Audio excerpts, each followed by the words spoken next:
A ver, un segundito. Vamos a proyectar el PowerPoint. Muy bien. Los seres humanos nacemos, crecemos, nos desarrollamos y morimos en el ciclo natural de la vida. Pero antes de llegar a los 50, nadie nos enseña a envejecer. Nadie nos dice cómo mantenernos sanos y llevar una buena alimentación, una buena actividad física o unos cuidados específicos de nuestro cuerpo para que los hagamos asiduos durante toda la vida. De la misma forma que desde el vientre materno cada uno va construyendo su futuro en todos los aspectos, si nos programamos para la vejez, podremos tener una mejor calidad de vida para afrontar las futuras etapas. Y hablando precisamente de etapas, pues vamos a explicar las etapas que implica la madurez y los cambios más significativos que se producen en ellas. Entre los 35 y los 45 años, a esta etapa vamos a llamarla pubertad de la madurez. Empezamos a notar las primeras arrugas, se van acentuando marcas de expresión, se paraliza la producción de colágeno y coenzima Q10, se van apreciando indicios de deshidratación. Entre los 46 y los 55 años estamos en la etapa de la madurez propiamente dicha, donde se producen cambios hormonales, emocionales y nuestro organismo empieza a ralentizarse. Entre los 56 y los 65 años llegamos a la plenitud de la madurez. En esta etapa hay que hacer especial atención a los huesos porque se reabsorbe el cartílago, se reduce el lubricante de las articulaciones y por ello tiene una vital importancia hacer sí o sí ejercicio físico, una dieta súper rica en vitamina D, como son los lácteos, pescados azules, la yema de huevo, el brócoli, los champiñones, los guisantes y empezar a acudir al médico con más asiduidad. Llegamos a los 66 y de ahí en adelante nos encontramos en la sabiduría de la madurez, donde nuestra especial atención estará en el cerebro. Perdemos capacidad de aprender y lo hacemos de forma más lenta. Notamos la pérdida de memoria. Por ello, entrenaremos el cerebro. Podemos hacer actividades nuevas, leer, manualidades, nos relacionaremos con los amigos, familia, e incluso podremos iniciarnos en participar en programas de voluntariado. Al final, si todas estas observaciones se tienen en cuenta y nos proponemos unas rutinas para atajarlas, todo afectará de forma positiva al cerebro.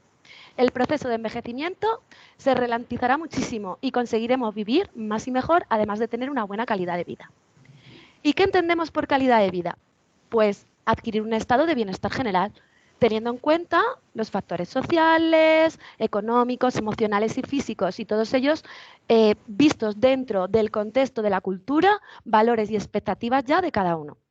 Todos sabemos que a lo largo de nuestra vida tenemos que estar atentos y seguir las recomendaciones más habituales. La alimentación tendrá que ser suficiente, variada y equilibrada. Y precisamente tenemos la suerte de tener esos ingredientes en nuestra dieta mediterránea. El consumo de alcohol, menos cantidad, más salud. Y no tomar absolutamente nada en caso de conducir, estar embarazada o estando ingiriendo ciertas medicaciones. Debemos también hacer ejercicio físico y regular adecuado a la edad y a la condición de cada uno. No consumiremos sustancias tóxicas, abandonar el tabaco y cualquier droga, ya que no son saludables. Aparte, evitaremos estar en espacios contaminados por humo, ya que también pasivamente nos perjudica. Usaremos los medicamentos racionalmente, ya que nos encanta automedicarnos, pero los utilizaremos siempre bajo supervisión médica o en ciertos casos nos podrá asesorar un farmacéutico. Cuidaremos nuestra salud sexual, porque podemos seguir disfrutando del sexo con salud, protegiéndonos para evitar contagios y acudiendo a controles médicos en el ginecólogo y urólogo. También como prevención de ciertas patologías. Es muy importante en las mujeres se revisen el útero, las trompas y los ovarios y los hombres la próstata. Debemos también siempre protegernos del sol. Hay que utilizar protectores solares y cuidar el tiempo de exposición. Si usamos un protector del 50, esto nos indica que cada 50 minutos debemos volver a embadurnarnos. No que nos proteja más que uno del 30, donde deberemos repetir echarnos la crema, en este caso a los 30 minutos. Hay que tener también una actitud positiva ante la vida, descansar el tiempo suficiente y evitar el estrés. Buscaremos sentido y motivación en la vida todos los días. Y para concluir, motivar a que participemos en la comunidad. Conoceremos, podemos gozar de la familia, de amigos, entretenernos con otras personas, reírnos mucho y beneficiarnos de su terapia positiva. Cuando no podamos o no sepamos controlar todas estas acciones, debemos recurrir a los profesionales de la salud que se ocupen de ello, como por ejemplo el médico, el nutricionista, el podólogo, el fisioterapeuta, especialistas del deporte. Así conseguiremos resultados más óptimos, no solo a corto plazo, sino también a largo. Además, tenemos que conocer y aceptar cómo funciona nuestro cuerpo y cómo éste lo va a traducir o no en salud y bienestar, según lo que hagamos con él. ¿Y qué hacemos con él? Pues el movimiento. Vamos a nombrar el movimiento. El movimiento, precisamente desde que nacemos, empezamos a interrelacionarnos con el entorno a través del movimiento y lo tenemos tan interiorizado que vamos a ver cómo influye en nuestros organismos. Vamos a hablar de un estilo de vida activo. Al hablar de estilo de vida activo, tenemos que diferenciar entre actividad y ejercicio físico. La actividad física es cualquier movimiento voluntario producido por los músculos y que tiene como consecuencia el gasto de energía. En definitiva, realizar actividades relacionadas con la vida diaria, como las tareas domésticas, andar, agacharse, ir a comprar. Por otra parte, diferenciamos el ejercicio físico, que es el incremento en la movilidad del cuerpo, pero como una actividad programada, planificada y repetitiva, cuyo objetivo es mejorar el funcionamiento del organismo, como por ejemplo hacer deporte, hacer ejercicios aeróbicos, que son los ejercicios cardiorrespiratorios, y anaeróbicos, como hacer pesas para estimular la fuerza. Debemos, a partir de los 50, antes de sobre todo realizar un programa de esfuerzo cardiorrespiratorio, acudir al médico deportivo para que nos realice una prueba de esfuerzo en la que nos hará un estudio de nuestra capacidad y adaptación al ejercicio físico que más nos convenga y evitaremos sustos, sobre todo con el corazón. Hay que destacar que, aparte de mejorar el ejercicio físico, la actividad, aparte de mejorar el físico, la actividad y el ejercicio físico pueden hacernos incluso más inteligentes, porque mejora la atención, la motivación, la memoria, alivian el estrés, reducen la depresión y desarrollan nuevas células nerviosas. Así que podremos decir que el estilo de vida activo permite beneficiarse a nivel físico, psicológico y social. La realización del ejercicio regular y frecuente, como caminar rápido y lento, que son cambios de ritmo, levantar pesas, bailar, hacer pilates, ejercicios de mantenimiento, yoga o cualquier otro que implique movimiento, nos lleva a mejorar. Como por ejemplo, ¿qué mejoramos? El peso corporal, el nivel de colesterol, la tensión arterial, la glucosa en sangre, nos aporta equilibrio, movilidad, flexibilidad y fuerza muscular. Fortalece los huesos y mejora el estado de las articulaciones. Y también mejora la ansiedad y la depresión. Aparte, conseguiremos aumentar el rendimiento académico, la confianza en nosotros mismos, la memoria, la percepción, la eficacia en el trabajo, el autocontrol y el funcionamiento intelectual. Nos vuelve más sociables y nos fomenta la integración en grupo, asumiendo responsabilidades y aceptando normas. Como veis, combinar actividad y ejercicio físico tiene un sinfín de beneficios. Solamente debemos tener predisposición y una buena organización de nuestro tiempo, priorizando incluir en nuestras semanas un ratito para ello. Bien, sigamos. A continuación, vamos a ver cómo influye el movimiento según los tipos de trabajo, que pueden ser estáticos o dinámicos. El trabajo muscular se denomina estático cuando la contracción de los músculos es continua y se mantiene durante un tiempo determinado. A este tipo de contracción la llamaremos isométrica.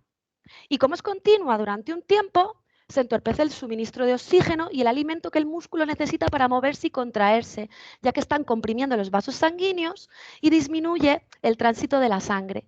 Además, los residuos metabólicos que se producen a consecuencia de este trabajo, que son como por ejemplo el dióxido de carbono y el ácido láctico, no son excretados con rapidez, lo que es perjudicial y produce fatiga muscular. Bien, pasamos ahora a hablar del ejercicio dinámico.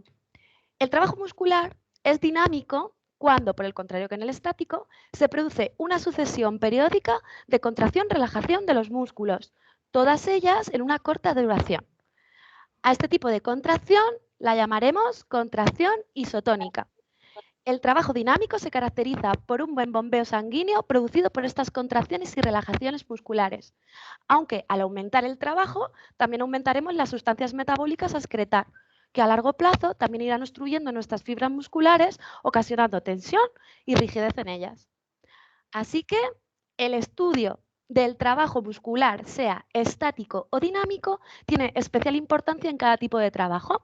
Según sea el nivel de exigencia del esfuerzo físico que realicemos, lo valoraremos por el consumo de energía, consumo de oxígeno y análisis de la frecuencia cardíaca, traducido en un tipo de estado muscular y articular, pues músculos más fatigados o más resistentes, que producirán en cada caso lesiones o una prevención a ellas diferentes. Otro aspecto a tener en cuenta en nuestra vida cotidiana es la postura. Es decir, tener especial interés en cómo mantenemos o sostenemos nuestro cuerpo. Una buena postura es parte importante de la salud a largo plazo. El mantener el cuerpo en la posición correcta, ya sea en movimiento o quieto, puede ayudarnos a evitar dolores, lesiones y otros problemas de salud. La postura hace referencia y tiene en cuenta los distintos segmentos corporales, pues la cabeza, el tronco y las extremidades. Ahora bien, el ser humano está sometido a la acción de la gravedad y los distintos segmentos corporales cambian para mantenerse en equilibrio. Por ejemplo, cuando movemos los brazos para comer, cuando nos sentamos, nos inclinamos para coger un objeto, también adoptamos cambios cuando nos referimos a una postura corporal, pues ya sea de baile, de parto, de relación sexual, fetal, durante el sueño, de pose de modelo, en la defecación y en la micción, en el trabajo, en el deporte. Vemos que está presente en todos los momentos de la vida cotidiana. Así que la postura como concepto propiamente dicho se denomina postura estática, como por ejemplo estar de pie o sentado y quieto. Mientras que la postura dinámica es aquella que se produce como consecuencia del balanceo corporal que se realiza alrededor del centro de gravedad, gracias a ciertos mecanismos de corrección que nos brinda el cuerpo, como por ejemplo andar y correr. Además, la postura cambia a lo largo de toda nuestra vida y sobre todo debido a dos factores. El proceso normal del desarrollo de la columna vertebral para adaptarse a la bipedestación y al crecimiento, como por ejemplo el tipo de curva que tiene el feto en el útero con la que tiene un adulto o un niño. Y el otro factor son los cambios patológicos de las curvas fisiológicas de la columna a lo largo de la vida, como resultado de las adaptaciones o compensaciones, como por ejemplo las que se pueden generar por el desgaste de las vértebras por la artrosis. De todo esto se deduce que durante nuestra vida vamos compensando el cuerpo y lo vamos adaptando para conseguir una postura que nos permita desarrollar la actividad que queramos de forma más cómoda. Pero debemos tener en cuenta siempre una conciencia de buenos hábitos posturales para que nuestro sistema nervioso integre esos pequeños cambios y a la larga nos salgan de manera espontánea. Así que concluyo la postura haciendo hincapié en que las posturas mantenidas en el tiempo se integran en el sistema nervioso y, por tanto, tenemos que hacer algo para cambiar esa información. Cuanto antes aprendamos a educarnos, mucho mejor, porque esto repercutirá de forma positiva en una vida más agradable y así podremos prevenir futuras degeneraciones de diferentes partes del cuerpo. Tener siempre en cuenta la postura hasta que llegue el momento en que no os haga falta, porque la tengáis integrada dentro de un buen hábito. Bien, vamos a pasar a continuación a hacer un repaso anatómico. Vamos a dar unas nociones de nuestro aparato locomotor, que es el que nos interesa en este momento, enumerando algunas de las patologías más asociadas a él. El aparato locomotor o sistema musculoesquelético es el conjunto de estructuras corporales que permiten al cuerpo realizar los movimientos. Este aparato está conformado por dos sistemas. El sistema muscular, formado por los músculos y los tendones, y el sistema osteoarticular, formado por los huesos y las articulaciones. Y ambos están coordinados por la acción del sistema nervioso, que es el que les manda señales motoras y sensitivas. El aparato locomotor se encarga de dar movimiento, dar flexibilidad, sostener y proteger los órganos del cuerpo humano, para así poder relacionarse con el medio y los seres vivos que nos rodean.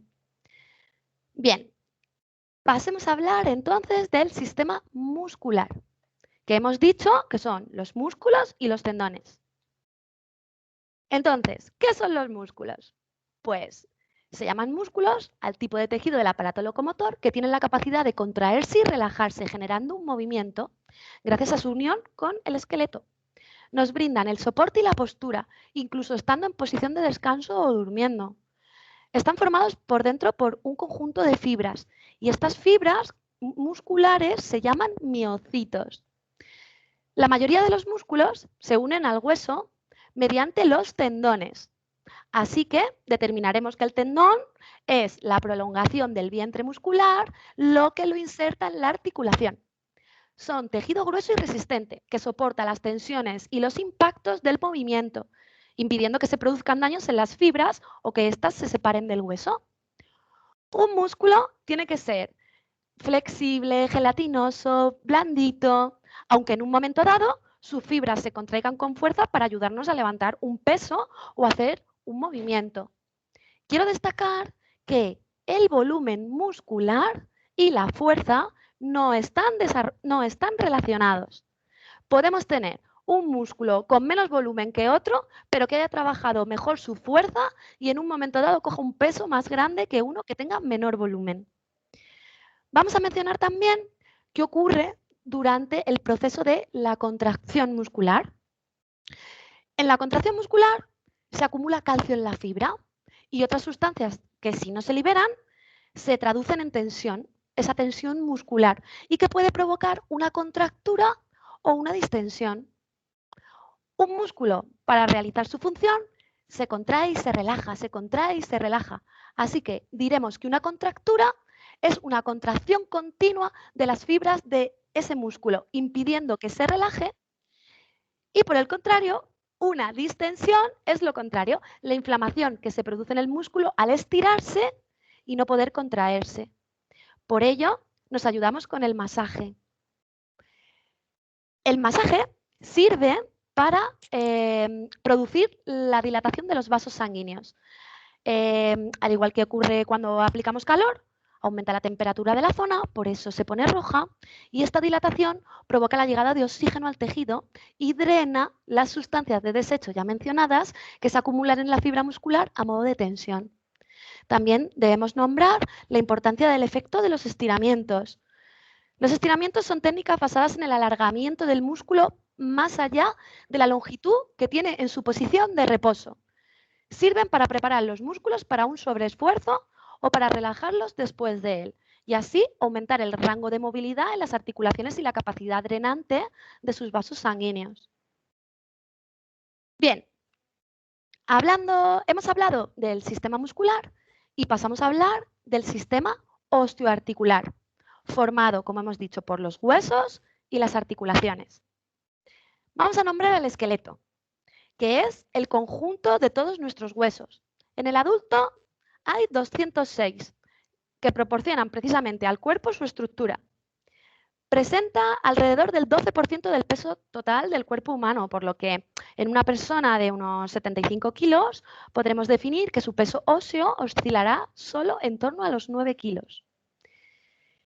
Quiero mencionar el dolor de cuello y de espalda, que proviene de la posición, sobre todo por el uso de móviles, tablets, ordenadores, principalmente en estos días. También por alteraciones del movimiento y por la inactividad física. Con ejercicios adecuados y la fisioterapia podemos evitar el aumento de la discapacidad y paliar la gran cantidad de dolores de cabeza y cefaleas tensionales asociadas a él, así como la depresión y la ansiedad que nos provoca dicho dolor. La inactividad física y el sedentarismo ocasionan mayor rigidez articular y una pérdida importante del tono muscular. Así que una progresión de la práctica deportiva favorece una musculatura fuerte y un buen control neuromuscular, que deriva en una columna vertebral resistente. Asociamos el dolor profundo con el dolor de los huesos y también pensamos que los huesos son frágiles. Pero los huesos son estructuras vivas con gran capacidad de cicatrización que absorben bien las presiones y se adaptan modificando su forma. También están llenos de sensores, sensores del peligro, igual que las articulaciones, por lo que ante cualquier amenaza están preparados para avisar al cerebro que lo interpreta como dolor y además están recubiertos por una capa que actúa de protección extra. Lo importante es que el paciente salga de su cuadro lesional lo antes y mejor posible.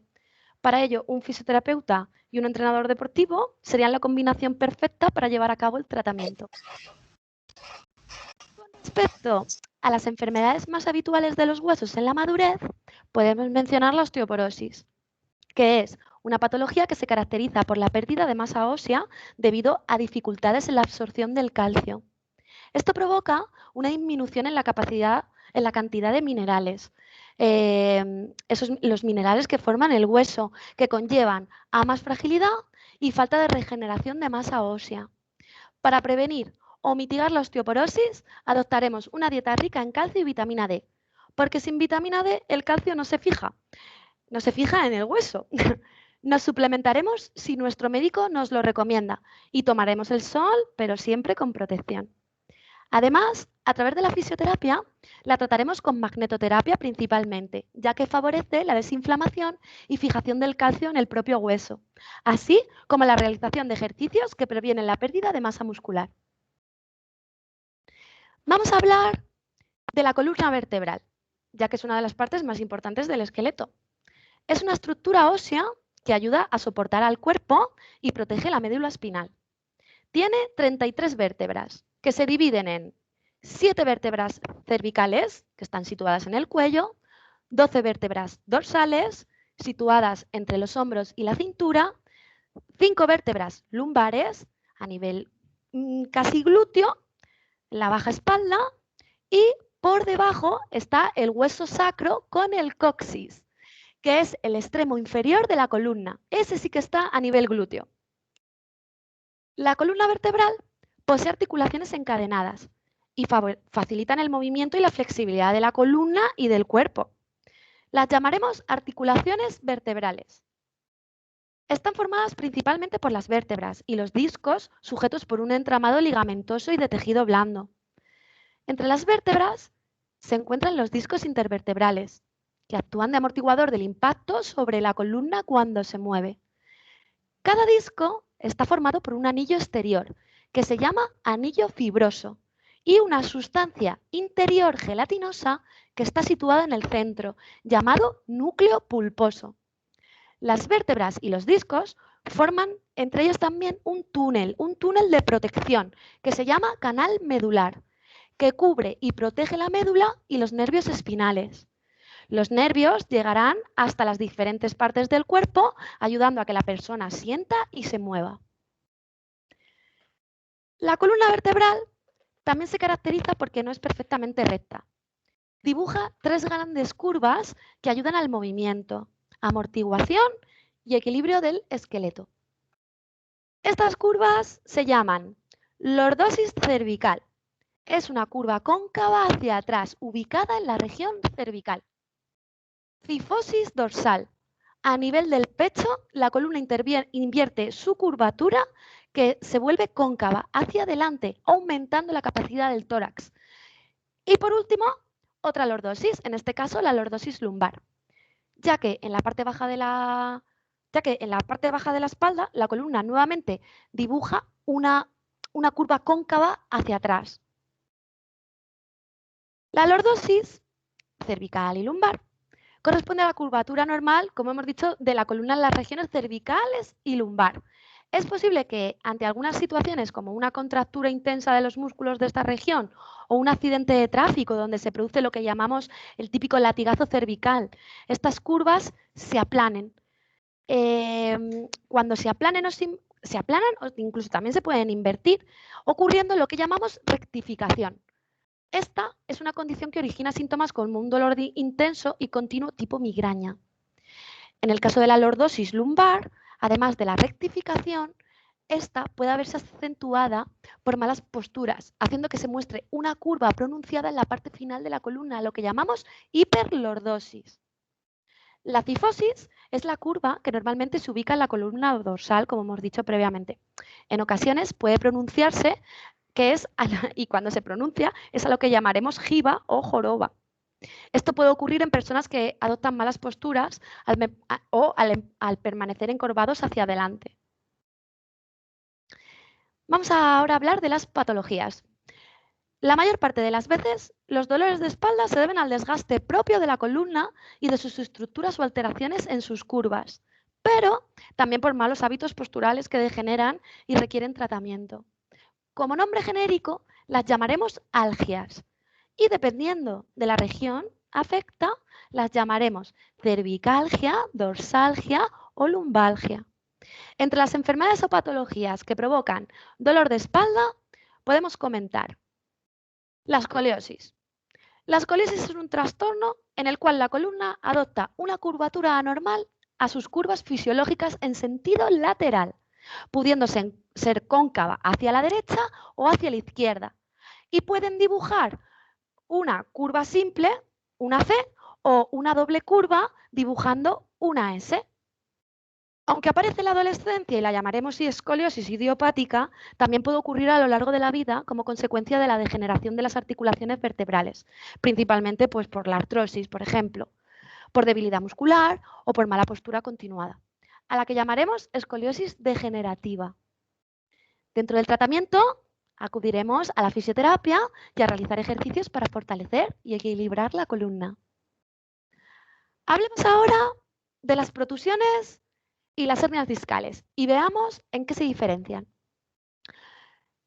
Lo primero, mencionar que afectan a personas que hayan realizado un esfuerzo excesivo cargando peso o que han mantenido una mala postura continuada. Nos fijamos en los discos, que nos indicarán la diferencia. Los discos intervertebrales se deforman, se rompen o se deshidratan y si comienzan a salirse del espacio intervertebral, pueden ocurrir dos situaciones. La inicial, que consiste en el abombamiento del anillo fibroso que rodea el disco, saliéndose un poquito del espacio intervertebral. En este caso, lo llamaremos protusión.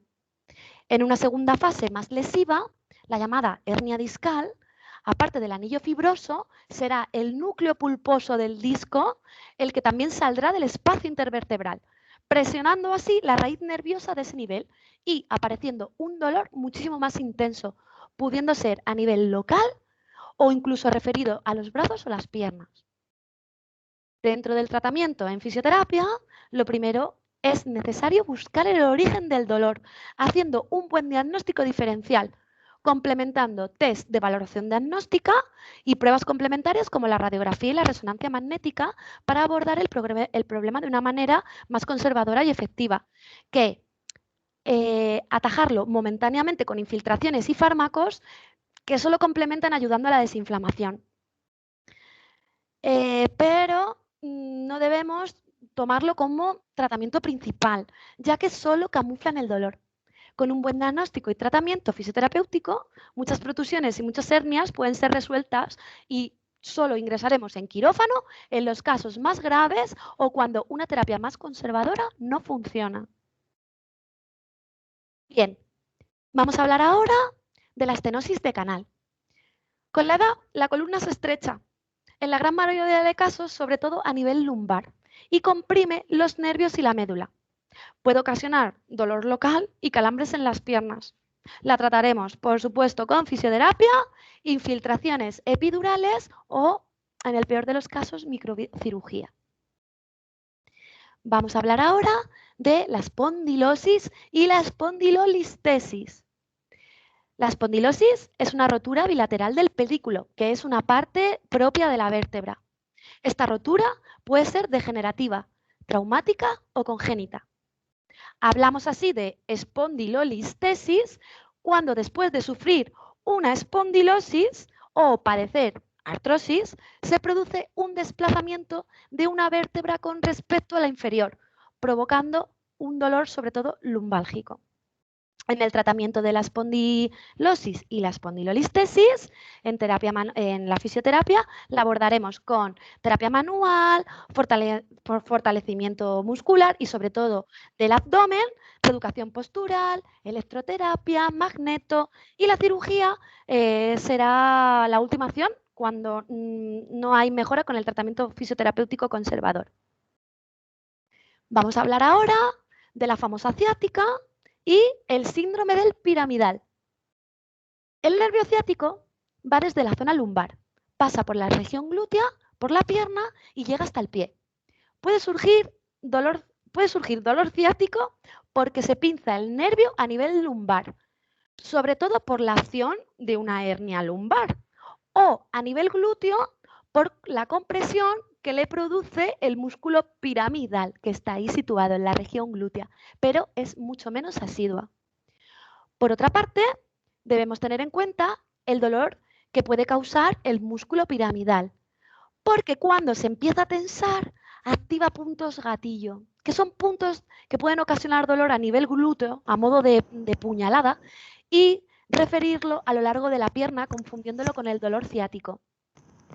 Se recomienda aplicar calor, analgesia y antiinflamatorios, pero sobre todo la actuación de la fisioterapia. Bien, vamos a hablar ahora de enfermedades neurológicas. Otras patologías de la columna a nivel neurológico pues nos hacen mención, por ejemplo, a la mielitis transversa, donde se inflama la médula, provocando dolor y parálisis muscular, la esclerosis múltiple, que es una enfermedad degenerativa de la mielina, y la esclerosis lateral amiotrófica o ELA, en la que no se producen directamente neuronas motoras, las encargadas del movimiento. No existe cura, pero se pueden controlar con tratamiento farmacológico, fisioterapia y hábitos saludables. También hay que mencionar el famoso ictus o accidente cerebrovascular, que adquiriendo hábitos saludables incidiremos en su prevención y en el que la fisioterapia es fundamental en su tratamiento desde el minuto 1 a padecerlo. En cuanto nos da un ictus, hay que ir al fisio para evitar totalmente o en gran medida todas las posibles secuelas. Los analgésicos, que actúan disminuyendo el dolor, los relajantes musculares, que paralizan las señales nerviosas y dan alivio, y los antiinflamatorios, que desinflaman, deben ser administrados por un médico y según en qué estadio de dolor nos encontremos, no siempre. No hay que abusar para que sean eficaces en el momento oportuno y paralelamente, sobre todo, complementarlos con la actuación de la fisioterapia para que los resultados pues, sean los más óptimos. Ahora bien, dentro del sistema osteoarticular hemos hablado ya de los huesos y ahora hablaremos de las articulaciones. Pantalla, micrófono, una flecha para arriba. Las articulaciones son las áreas donde se encuentran dos o más huesos. La mayoría son móviles y permiten que los huesos se muevan. Constan de las siguientes estructuras. El cartílago, que es un tipo de tejido que cubre la superficie de un hueso en la articulación. Ayudan a reducir la fricción del movimiento. Los ligamentos son bandas elásticas de tejido conectivo, digamos las gomitas que unen y rodean los huesos que forman la articulación para brindarles sostén y limitar su movimiento y luxación. La membrana sinovial es un tejido que reviste la articulación y la sella en una cápsula articular. Esta membrana excreta el líquido sinovial que es transparente y pegajoso para lubricarla. Los tendones, como hemos dicho anteriormente, son la prolongación del músculo, lo que lo inserta en la articulación. Y aparte de nombrarlos en el sistema muscular, pues también los nombramos ahora porque estabilizan y controlan el movimiento de la articulación. Las bursas son bolsas llenas de líquido situadas entre los huesos y los ligamentos que ayudan a amortiguar la fricción y el dinamismo de la articulación. Además, pueden romperse e infectarse. Y por último, los meniscos. El menisco es una parte de la curva del cartílago de algunas articulaciones. Los más conocidos, pues los de las rodillas. Ahora hablaremos de las patologías más comunes asociadas a la articulación y a sus estructuras. La primera, la artrosis. La artrosis es una patología degenerativa que desgasta y destruye el cartílago de las articulaciones. Produce dolor, rigidez e incapacidad funcional. Normalmente se localiza en la columna cervical y lumbar, articulaciones del hombro, de los dedos, en la cadera, en la rodilla. Consumir alimentos ricos en calcio y vitamina A, C y E, como zanahorias, albaricoques, calabaza, frutas cítricas, pimientos, frutos secos y en omega 3, como son los pescados azules, los más famosos, el atún, el bonito, la sardina, la caballa, nos ayudarán a prevenir y estabilizarla. Tomaremos suplementos vitamínicos y colágeno así como fármacos analgésicos, antiinflamatorios, ingesta de condroprotectores e infiltraciones si el médico siempre lo ve conveniente. En cuanto a la actuación de la fisioterapia, destacamos para su tratamiento el uso de la diatermia. La diatermia es una técnica mediante la cual se aplica una corriente de alta frecuencia que penetra las capas más profundas, produciendo un efecto térmico, pero también biológico a nivel del metabolismo celular. Esta técnica acelera ese metabolismo en las células, aliviando la inflamación con mayor rapidez que las técnicas convencionales. La magnetoterapia, la terapia manual, ejercicios de fortalecimiento y relajación, la electroterapia, termoterapia, educación postural, son herramientas con las que estabilizaremos y evitaremos su dolor. Vamos a diferenciarla ahora con la artritis. La artritis es una patología en la que se produce una inflamación que puede destruir el cartílago y el hueso dentro de la articulación. Se libera una sustancia inflamatoria muy característica de la artritis que se llama PANUS. La artritis es de origen autoinmune debido a que las células provocan el daño y a diferencia de la artrosis, sin embargo, se origina por el desgaste que conlleva la inflamación. El tratamiento médico a tener en cuenta es la administración de fármacos antiinflamatorios no esteroideos, contra irritantes, corticoides y medicamentos antirreumáticos, además de la suplementación vitamínica o ingesta de colágeno. El fisioterapeuta podrá aplicar terapia manual, láser, electroterapia, uso de férulas, parafina y ejercicios activos para atenuar el dolor y prevenir deformidades a corto plazo, entre otras muchas técnicas. Bien, vamos a hablar ahora de la tendinitis. La tendinitis es la inflamación de los tendones. Este trastorno causa dolor y sensibilidad en la articulación, aparte de limitar su movilidad. Se palía con su típico masaje, el masaje transverso profundo, también llamado masaje Cyriax, y la aplicación de contrastes frío-calor. Entre las más conocidas, pues nombraremos las del manguito rotador en el hombro, la tendinitis rotuliana en la rodilla, la epicondilitis o también llamada hombro de tenista en la parte externa del hombro, la epitrocleitis o codo de golfista por la parte interna del propio codo y la tendinitis de la pata de ganso, que es un conjunto de 3 tendones que se encuentran en la parte interna de la rodilla. Vale, hablaremos ahora del esguince. El famoso esguince es la lesión de los ligamentos. Se produce cuando los ligamentos que unen los huesos, esas gomitas que nombrábamos antes y que mantienen la posición de la articulación, se distenden. Es como que la goma se pasa. A lo que la llamaremos esguince en grado 1.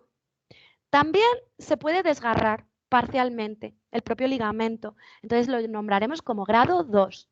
O se puede seccionar, a lo que llamaremos grado 3. Se puede producir en cualquier articulación, porque como hemos dicho, en cualquier articulación hay ligamentos, no solo en el pie, que parece que es el más famoso. Lo trataremos con terapia manual, frío y calor, vendaje funcional, electroterapia, ejercicios para la readaptación de la fuerza y la propiocepción. En el caso del grado 3, sí que ya será necesaria la intervención quirúrgica. Vamos a hablar ahora de la bursitis, que son inflamaciones propias de estas bolsas serosas. Para aliviar el dolor se necesitan analgésicos, aplicación de hielo y compresión. En fisioterapia aplicaremos terapia manual, electroterapia, láser, magnetoterapia, entre otras muchas técnicas. Vamos a concluir las patologías con las meniscopatías, que son las lesiones de los meniscos. Se producen por efecto de traumatismos o de degeneración de los propios. Es fundamental la fisioterapia para prevenir o alejar la cirugía por la técnica de artroscopia. Así evitaremos la meniscectomía parcial o total, es decir, que nos quiten parte del menisco o nos lo quiten en su totalidad. y que en el futuro pues pueda provocarnos, al quitarnos esa parte o el menisco totalmente, pueda provocarnos inestabilidad articular y artrosis. Cerramos este bloque y a continuación vamos a hablar sobre el concepto de dolor para, sobre todo, recapacitar sobre él. A veces nuestro cuerpo sufre cambios que no apreciamos. Solo le prestamos atención si sufrimos dolor. El dolor nos protege y nos avisa de riesgos. Impide que nos movamos y actuemos de forma diferente antes de que lleguemos a lesionarnos. Sufriremos dolor porque el cerebro piensa que estamos en peligro e implica a todos los sistemas corporales que darán una respuesta de protección o curación de la lesión o enfermedad. El dolor es una señal de alerta y es nuestro aliado y nos avisa de que algo no marcha bien. Hay que interpretar el dolor y recapacitar por qué nos sentimos mal y rectificar. Por ejemplo, si bajamos la escalera a pata coja, pues nos dolerá la rodilla, pero no porque esté funcionando mal, sino porque no es la manera adecuada de bajar. Si nos fatigamos al subir 4 pisos corriendo sin práctica, pues sufriremos palpitaciones, pero no porque nuestro corazón funcione mal, sino porque hay que acostumbrarlo gradualmente. Si nos duelen las piernas sentados en el sofá, nos hará pensar que la falta de movimiento hace que se acumule el líquido de desecho de la actividad celular. Los sensores de alarma dan esa información de peligro a nuestro cerebro y, por tanto, cambiaremos ese mal hábito. La ansiedad y el miedo al dolor es lo que hace que estemos muy pendientes, atentos, incluso obsesionados con él y con el movimiento que nos lo provoca y hace que se nos haga crónico. A esta obsesión por el dolor la llamaremos kinesofobia. Tenemos que tener en cuenta una visión del dolor, una nueva visión del dolor y empezar a entenderlo, como hemos dicho antes, como nuestro aliado. Por ejemplo, tras sufrir una lesión, a veces evitamos el movimiento doloroso para que la lesión no empeore y que la recuperación y cicatrización de los tejidos sean favorables. El miedo a sufrir dolor lo que hace es el miedo, mejor dicho, el miedo a sufrir dolor, lo que hace que muchas personas lo agudicen o lo hagan crónico.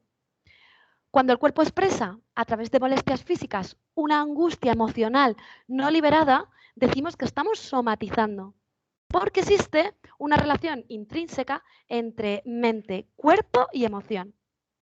El ritmo diario de la vida y las preocupaciones pueden llevarnos a experimentar emociones negativas y provocar la aparición de estrés.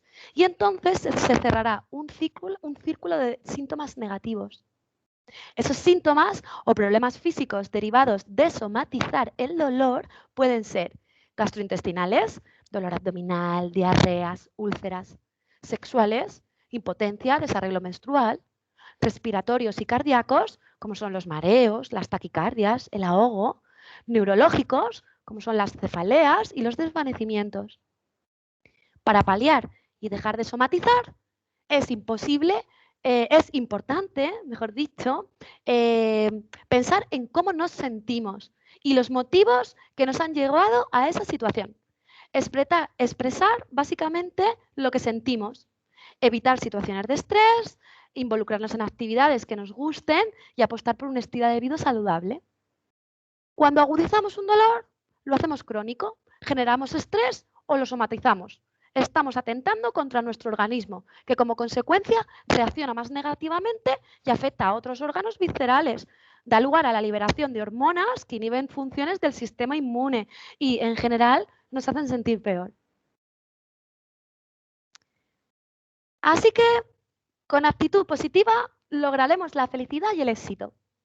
Una persona es grande por su manera de ser y sentir. Y si funcionamos con ilusión, podremos conseguir lo que nos propongamos. Ante una lesión o una enfermedad, no tenemos que preocuparnos por los factores que no dependen de uno mismo y nos liberará del dolor y ansiedades. Cuando nos diagnostiquen una enfermedad, tenemos que controlar y hacer nuestras las claves del éxito. En la rehabilitación podemos conseguir el éxito o no siendo proactivo o reactivo. Si somos proactivos, el paciente se hace cargo de su situación, colabora con su fisioterapeuta y con su médico, participa activamente en su rehabilitación y sigue sus consejos. Es constante y perseverante. Pacientes reactivos, por el contrario, no se hacen cargo de su situación y descontrolan. Esperan a que les hagan las cosas y culpan a los demás de no mejorar. Quieren resultados rápidos y toman una actitud pasiva. Los pacientes que asumen su responsabilidad en su recuperación obtienen mejores resultados que aquellos que no se implican. Así que ahora voy a hablaros de la fisioterapia y la osteopatía, que tanto están a día de hoy en nuestra sociedad. Cuando decidimos buscar ayuda de un fisioterapeuta o un osteópata, nos surge la duda de quién nos atenderá de forma más adecuada para encontrar nuestras claves del éxito. Ambos nos ayudan a recuperarnos del dolor, pero con distinto enfoque y capacidad de diagnóstico. La fisioterapia es una disciplina de la ciencia de la salud que ofrece un tratamiento terapéutico y de rehabilitación no farmacológica. Diagnostica, previene y trata síntomas de múltiples dolencias, tanto agudas como crónicas, por medio de la terapia manual, como pueden ser el masaje, los estiramientos, las tracciones, el movimiento, como la cinesiterapia, ejercicios como el pilates, la gimnasia abdominal hipopresiva, la reeducación abdominal y postural global, y agentes físicos como la electroterapia, el ultrasonido, el láser, el microondas, las ondas de choque, la magnetoterapia, un sinfín. También el uso de la termoterapia y crioterapia, que es el uso del calor y del frío. La fototerapia, que es el tratamiento a través de la luz ultravioleta o infrarroja. Incluso usa también agua con fines terapéuticos, que es la hidroterapia. Así como la aplicación de baños, fangos, lodos y parafinas. Nuestro objetivo como fisioterapeutas es facilitar el desarrollo y mantenimiento de la recuperación de la máxima funcionalidad y movilidad del individuo a lo largo de toda su vida. El perfil de pacientes oscilan en edades comprendidas entre la semana de vida hasta el momento de la muerte. No están pasando las diapositivas. De momento ahora no hay diapositivas. Ah, vale. Y para que quede claro, bueno, al resto de gente, intervenimos mediante el empleo de técnicas científicamente demostradas, cuando el ser humano ha perdido o se encuentra en riesgo de perder o alterar de forma temporal o permanente el adecuado movimiento y con ello las funciones físicas. No hay que olvidar el papel fundamental que tiene la fisioterapia en el ámbito de la prevención para el óptimo estado general de salud. Es muy importante saber que los fisioterapeutas somos profesional sanitario con formación universitaria. En España nuestras competencias quedan recogidas en la Ley de Ordenación de Profesiones Sanitarias. Aparte, nuestra actividad y la repercusión de ella en el paciente está respaldada por un colegio de profesionales sanitarios con un vigente seguro de responsabilidad civil. Importante siempre preguntar ante la duda si el profesional que os va a atender en este caso es fisioterapeuta cualificado y colegiado para no caer en el intrusismo. La fisioterapia contempla el tratamiento en infinidad de áreas, incluyendo el área traumatológica, neurológica, deportiva, geriátrica, pediátrica, ginecológica y obstétrica, respiratoria, oncológica, y actúa en órtesis y prótesis, amputaciones, en el tratamiento de cicatrices y heridas. Como podéis deducir, el fisioterapeuta tiene actuación en infinidad de campos y áreas con múltiples técnicas que puede aplicar selectivamente según el perfil de cada paciente. Hablaremos ahora de la osteopatía, que es oficialmente un posgrado o un máster de la fisioterapia. Es una formación complementaria de la propia fisioterapia, que trata el cuerpo desde una visión holística, es decir, el cuerpo como un todo. Desarrolla un conjunto de técnicas manuales que buscan restaurar y mantener el equilibrio del cuerpo para que se recupere y conserve su capacidad de autorregularse. El osteópata se centra más en todo el organismo que en la zona lesionada.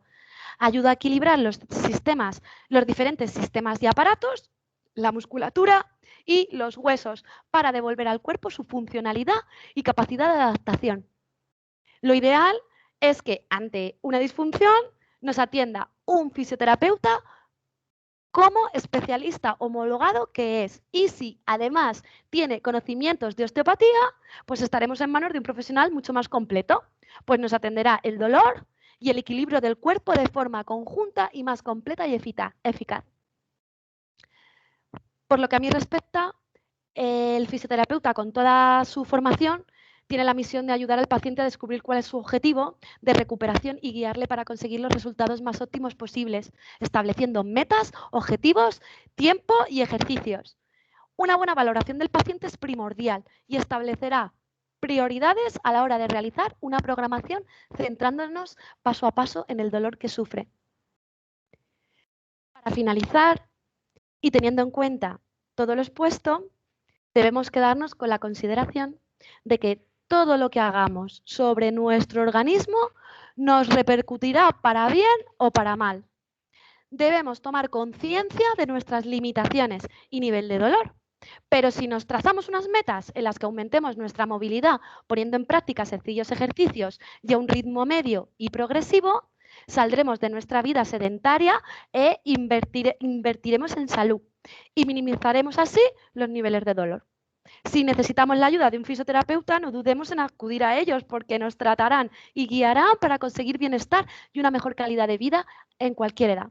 Con un pequeño esfuerzo y guía profesional, siempre podréis mejorar en cuerpo, mente y alma. Así que bueno, espero que esta sesión haya sido de vuestro agrado y que os haya servido para aprender un poco más. Cuidaros mucho y sobre todo hacer hincapié en la prevención para poder conseguir una vida mejor. Un saludo y damos paso a las preguntas.